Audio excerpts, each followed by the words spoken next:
여러분 안녕하십니까. 백망대미 한세구입니다. 12월 5일 목요일 시장 정리합니다. 아침에 끝난 뉴욕 시장은 요즘 프랑스도 좀 그렇고 또 우리나라도 그렇고 좀 이렇게 주요국들이 정치 불안에 이제 쌓여 있음에도 불구하고 기술주 중심으로 해서 사상 최고치를 또 만들어내는 그런 모습이었습니다. 그래서 오히려 좀 부진한 듯한 경제 지표가 오히려 이제 달러 약세 또 금리 인하 이렇게 요인이 되면서 특히 이제 세일즈포스 이거 10%가 넘게 올랐죠. 마벨테크 이건 23%입니다. 이런 것들이 오르면서 이제 AI 산업이 앞으로 계속해서 확산돼 갈 거다 하는 기대가 이제 커졌어요. 그래서 큰 폭을 상승을 주로 이제 반도체, 소프트웨어 이런 업종들을 중심으로 진행이 됐습니다. 그래서 다우는 플러스 0.69%라고 끝났고 나스닥은 플러스 1.30%, S&P 500도 플러스 0.61%, 러셀 2000도 플러스 0.42% 올랐고 필라델피아 반도체 지수는 플러스 1.71% 오르면서 장을 끝냈습니다. 우리 시장은 이제 코스피 같은 경우도 그렇고 코스닥도 그렇고 출발은 오늘 좀 미국 시장 영향을 좀 받아서 상승 출발을 했어요. 코스피는 0.3% 정도 상승 출발했는데 이 상승 출발을 만든 게 전부 이제 개인들의 매수예요. 예. 기관과 외국인은 매도로 대응을 했고, 그러니까 이제 시간이 흐를수록 그러니까 지수가 이제 자꾸 내려앉을 수밖에 없는 거죠. 기관 같은 경우는 전체적으로 수급에서 매수 우위를 보이고 있지만 사실은 연기금이 다 한 거죠. 연기금이 1,500 정도 이렇게 샀는데 기관 전체는 500억 조금 넘게 산 걸로 표현됐으니까 그런 이제 오늘은 그런 현상이 있었습니다. 그래서 연기금이 애를 썼지만 이게 시장을 상승으로 바꾸는 데는 턱없이 모자르죠. 그런 모양이었습니다. 오늘 코스피 시장에서 외국인들은 3,200억을 팔았습니다. 기관은 556억을 샀고요. 아까 말씀드린 대로 그 중에서 연기금이 1,500억 이상 사서 만든 수치입니다. 근데 이제 개인의 경우 1,663억을 순매수했습니다. 그래서 오늘 코스피 지수는 2,441.85포인트, 어제보다 0.9% 하락을 하면서 장을 끝냈습니다. 코스닥 같은 경우도 플러스 0.39% 이렇게 상승하면서 출발했는데 역시 여기에도 개인 매수였습니다. 근데 이제 외국인의 매도가 본격화되고 이러면서 이제 하락으로 전환을 했습니다. 그래서 장 초반에 이제 매도에 출발을 했던 기관이 매수로 바뀌었지만 역시 여기도 내용을 보면 그 연기금이 주로 역할을 하는 그런 모습이었기 때문에 지수를 상승시킨 데는 한계가 있었다 이렇게 볼 수 있습니다. 오늘 코스닥 시장에서 외국인들은 222억을 팔았고 기관은 362억을 매수를 했고 개인은 56억을 팔았습니다. 그래서 오늘 코스닥 지수는 670.94포인트, 어제보다 0.92% 하락을 하면서 끝냈습니다.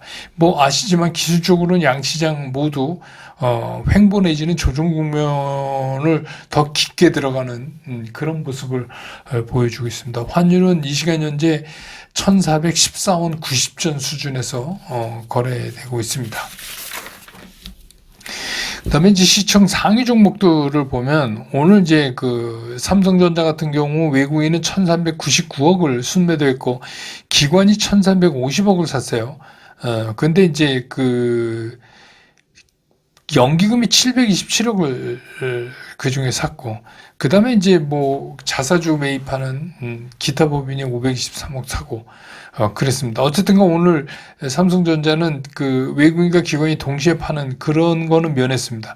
반면에 이제 SK 하이닉스는 외국인이 1,688억을 샀고, 기관은 31억을 사서 외국인과 기관이 동시에 산 그런 종목이 되고, 그 다음에 이제 LG 에너지 솔루션은 외국인은 6억밖에 안 샀어요. 반면에 이제 기관도 마이너스 29억. 금액이 줄어들었죠. 매도도 그렇고 매수도 그렇고. 삼성 바이오로직스는 외국인은 53억을 샀는데 기관은 42억을 팔았습니다. 근데 현대차하고 셀트리온은 외국인과 기관이 동시에 다 팔았는데 현대차도 외국인이 146억을 팔고 기관도 78억을 팔고 셀트리온은 오늘 시밀러 쪽에 세계 최고가 되겠다 이런 발표도 하고 그랬는데 외국인이 29억 팔았고 기관은 186억을 팔았습니다. 또 기아도 외국인이 324억 팔고 기관만 82억을 샀습니다. 네이버가 외국인과 기관이 동시에 또 오늘도 샀는데 외국인이 124억, 기관이 104억 이렇게 사서 동시에 산 종목이 되겠습니다. 그 다음에 이제 코스닥에 보면 오늘 외국인들은 알테오센, 에코프로비엠, HLB, 니가캔바이오 다 팔았어요. 산 거는 에코프로 21억 산 게 전부 답니다.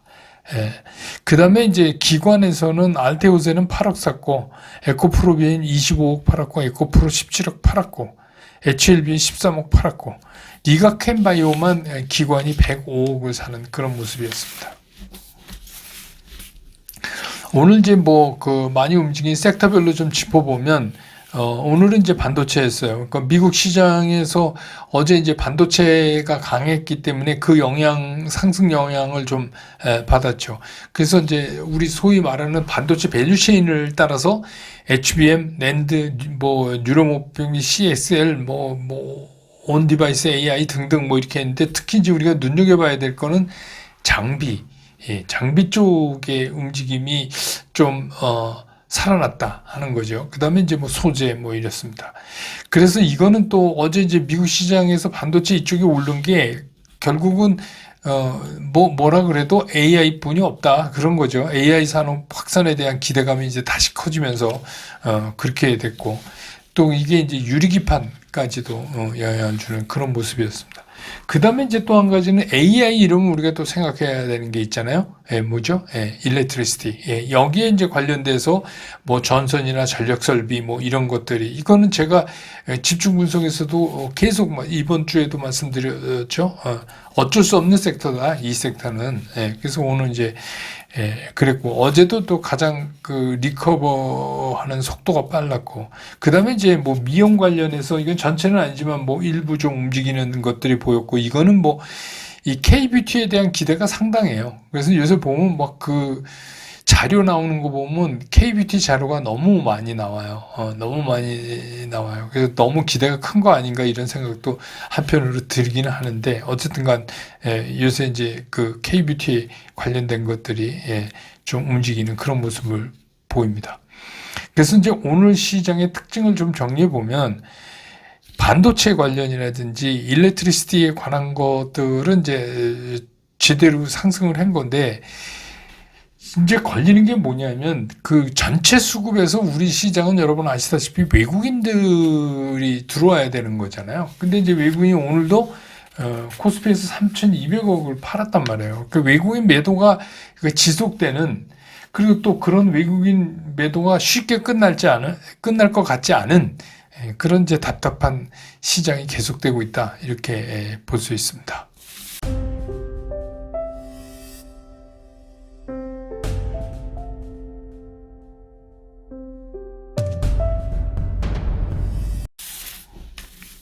시장을 좀 보면 어제 제가 이제 그런 말씀을 드렸잖아요. 어제 이제 비상계엄이 되고 또 아주 짧은 시간에 그게 해지되고 이래서 더 이상 우리가 이제 악재는 있지만 더 이상 나빠질 게 없는 시장이다 이렇게 말씀드리면서 그렇다고 그래서 너무 서두르지는 마시라 이런 이제 얘기도 어제 같이 드렸죠. 근데 오늘 이제 그런 움직임이 시장에서 이제 보이기 시작했어요. 그게 뭐냐면 시장이 가장 싫어하는 게 뭐냐면 불확실성이에요. 그러니까 이게 좋은 거고 나쁜 거고 이렇게 정확한 게 아니라 이게 어떻게 될지 잘 모르는 거를 시장이 가장 싫어하죠. 그런 이제 불확실성이 다시 이제 커지면서 시장의 이 혼돈이 조금 더 오래 갈 것 같다는 생각이 듭니다. 그건 당연히 이제 정치적인 거죠.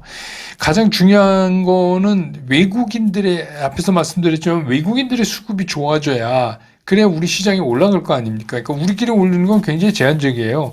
길게 갈 수가 없어요. 그래서 외국인들이 이제 한국 물건을 사자 이렇게 되지 않으면 상당히 어렵다 그런 거죠. 근데 이제 그 트럼프 2기 출범 때문에 뭐 어쩔 수 없이 우리가 이제 수출 산업이 주도를 이루고 있는 구조니까 우리나라 경제는 뭐 불안함이 높아진 게 사실이죠. 근데 이제 여기에 더해진 게 뭐냐면 정치적 혼돈이에요. 이게 이제 다시 높아졌어요. 그 외국인들이 그 한국 시장을 보고 들어가고 싶은 생각이 점점 이제 줄어드는 그런 현상이 나타날 수 있다. 이런 거죠. 오늘 이제 그 드디어 미국의 커멘트가 나왔는데, 뭐 오늘 미국의 뭐 국무부 장관 캠벨, 이 사람도 그랬고, 뭐 국무장관도 그랬고, 또 백악관 대변인도 그렇고, 우리나라 일에 대해서 이제 드디어 언급을 하기 시작을 했는데 전부 우려예요. 우려.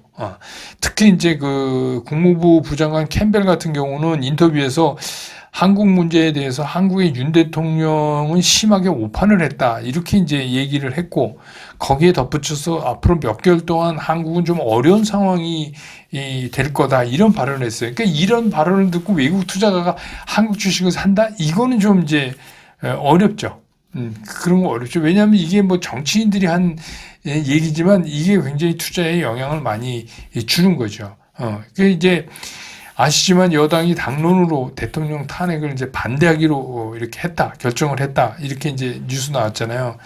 그래서 이제 그 외신에서는 이번에 그 비상계엄 사태를 두고 이게 정치적인 자살행위다라고까지 이제 이렇게 표현을 하고 하는데, 정작 이제 우리는 그 특히 이제 대통령은 야당에 경고하기 위해서 비상계엄을 했다. 이제 이런 얘기를 했어요. 그렇게 되니까 이제 야당의 경고를 계엄으로 한다? 이게 좀 이상하잖아요. 그래서 이제 애초에 몇 개월부터 나돌던 증권가 찌라시, 그 찌라시대로 이게 흘러가는 거 아니냐. 그러면 경고하면 하니까 그 다음번에도 또 경고를 할 때는 또 2차적인 계엄도 나올 수 있지 않느냐. 뭐 국지전 유발, 뭐 지금까지는 이제 찌라시로 그렇게 얘기가 되고 있는데, 이러니까 더 이게 불안해지는 거죠. 이게 더 불안해지는 거예요. 그래서 뭐 협치해서 잘하겠다 이런 게 아니라 얘네들이 말 안 들으니까 내가 경고하기 위해서 했다, 이렇게 이제 얘기가 되니까 그런 거죠. 결국 이제 45년 만에 이제 다시 계엄이 나온 거잖아요. 이게 계엄이 제가 알기로 한 76년인가? 6년 동안 17번인가 계엄이 됐는데 전부 보수 정당이 집권했을 때 나온 겁니다. 그런데 이제 주변국에서 중국 같은 경우도 이걸 폴리티컬 코미디라고까지 얘기해요. 코미디. 이거 완전 웃기는 정치적인 희극이다. 이렇게 이제 표현을 하고 비아냥을 우리가 지금 듣고 있어요. 그런데 중요한 거는 뭐냐면, 외국의 입장에서, 그러니까 투자자 입장에서는 계엄하고 쿠데타를 동일시 봐요. 사실은 이건 다른 거죠. 의미는 우리 그 헌법에 있지만 헌법대로 하면 계엄은 할 수 있어요. 계엄을 국회도 동의하고 그래가지고 야 이거 계엄하자. 왜냐하면 우리가 뭐 굉장히 뭐 북한이 쳐들어왔다든가 뭐 굉장히 이제 국가적으로 위기가 닥치는 그런 상황이다. 그거 이제 헌법에 있잖아요. 어떤 때 계엄을 하는가. 그렇게 되면은 그렇게 하는 계엄하고 쿠데타하고는 조금 다른 거예요. 근데 우리가 이제 일반적으로 쿠데타 이꼴 뭐 계엄 이꼴 쿠데타 이렇게 이제 생각을 하는 거죠. 그 이유가 왜 그러냐면, 툭하면 나타나는 이제 후진국에서의 쿠데타 있잖아요. 그게 다 이제 계엄하고 연결이 되니까 그런 거예요. 그래서 뭐 동남아 빈국이라든지 아프리카 이런 데서는 그냥 계엄했다면 쿠데타하고 뭐 이런 거잖아요. 이제 그런 생각들을 갖고 있어서 우리 국가의 그 소위 말하는 레퓨테이션, 그러니까 신뢰도가 거의 이제 그런 아프리카나 동남아 빈국 수준으로 떨어지는 거예요. 자꾸 이제 이게 되면. 그래서 이제 입장을 우리가 한번 바꿔서 보면, 우리가 외국인이다. 만약에 이렇게 생각하면 이런 얘기가 나오는데, 저 나라에 투자해야지. 지금 떨어졌을 때 이런 생각 나시겠어요? 그걸 기대하는 게 조금, 아니, 딴 데도 뭐 할 데가 많은데, 미국 시장도 좋고, 암호화폐도 막 올라가고, 그런데 굳이, 이런 기사들 나오고 또 그 미국의 주요 행정부에 있는 중요 보직에 있는 사람들이 그런 얘기를 하고 이런데 이게 우리나라에 돈 싸들고 들어오겠느냐 이거죠. 근데 이제 이게 잘못되면 조금 길어지면 신용평가 기관 있잖아요. 뭐, 세 개 있지만, 어딘지 모르지만, 어디 한 군데라도, 신용등급 낮추면 이거 이제 좀 지는 거예요. 그러니까 이제 제가 이제 이 얘기하니까 어제도 뭐 어떤 분이 댓글에 있는데 뭐 갑자기 뭐 빨갱이냐 뭐 반국가 세력이냐 저한테 뭐 근데 좀 그런 거 아니고 지금 시장 상황을 얘기하려니까 이 상황을 얘기할 수밖에 없는 거예요. 그러니까 하긴 눈 뜨면 반국가 세력이니까 뭐 제가 그렇게 되거나 말거나 그게 중요한 게 아니고 주가가 올라야 되는데 아시는 분은 아시지만, 저는 현역으로, 만기 제대한, 그것도 병으로 가서, 국가의 의무를 다했고, 국민학교 때부터 반공군병대에서 상도 받고 그런 사람이라 저는 공산당하고 빨갱이하고 거리가 멉니다. 근데 이제 주식시장 입장에서 얘기를 하다 보니까 이런 얘기를 하니까 자꾸 이제 그렇게 왜곡해서 보시는 분들이 계신데, 이제는 그러거나 말거나, 예. 그래서 아무튼 결론이 뭐냐. 우리 시장이 상당히 어렵다. 그런 문제 때문에. 그래서 이게 근데 금방 해결되는 게 아니잖아요. 문제는. 그러니까 상당히 어려운 기간이 지속될 가능성이 높아졌다. 이 얘기를 드리려고 이제 하는 거예요. 근데 그래도 시장이 항상 어려워도 다 그런 거 아니잖아요. 그래서 오르는 게 있어요. 오늘도 이제 그런 게 나타났지만. 그래서 제가 이제 그 스쿨에서 관심을 가지고 보라는 종목들 위주로 해서 특히 요런 시장에서 필요한 건 뭐냐면 종목을 아주 집중하는 거예요. 슬림화하는 거예요. 단수로 하는 거예요. 예. 그리고 나머지는 현금 갖고 종목을 굉장히 줄이는 그런 게 좀 필요한 때가 아닌가 이런 생각이 듭니다. 그러니까 이번 이제 해프닝이라고까지 얘기하는 거 155분 만에 끝난 이제 그 비상계엄이 또 어떻게 생각하면 이번에 제가 보니까 결정적인 거는 나름 잘 시나리오를 짰는데 이게 공군이 헬기가 그 여의도 쪽에 진입하는 거를 일찍 열어주질 않았어요. 그 비행 허가를 받아야 되잖아요. 그러니까 그게 이제 한 48분인가 지연되면서 안 그랬으면 이제 국회의원들 국회 못 들어갔죠. 못 들어가고 그렇게 되고.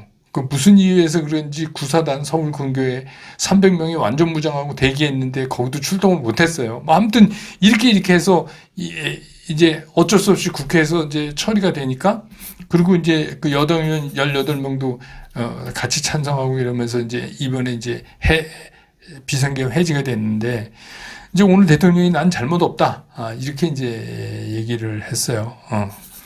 그 예전에 우리 이제 그 금투세 얘기할 때 인버스 하라고 했던 국회의원 생각이 자꾸 나요. 왜들 이러시는지 잘 모르겠어요.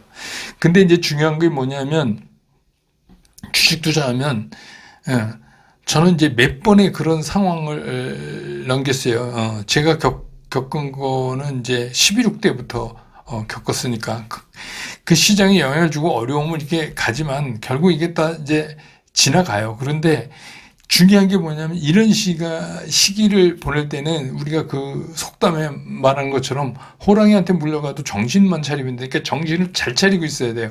그러니까 정신 잘 차리고 있는 게 뭐냐면 제가 말씀드릴 때 어쩔 수 없이 올라갈 수밖에 없는 섹터. 그러니까 누구 관련주다 이런 거 딱 제대로 잡아서 먹을 땐 달콤하지만 나중에 토해낼 땐 정말 힘들거든요. 그게 아니라 제대로 된 그 섹터로 압축하는 그런 투자 방법이 좀 유효할 것 같다. 이런 말씀을 드립니다.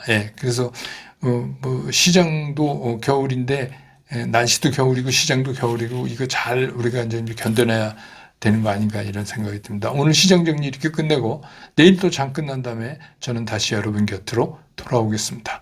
여러분 고맙습니다.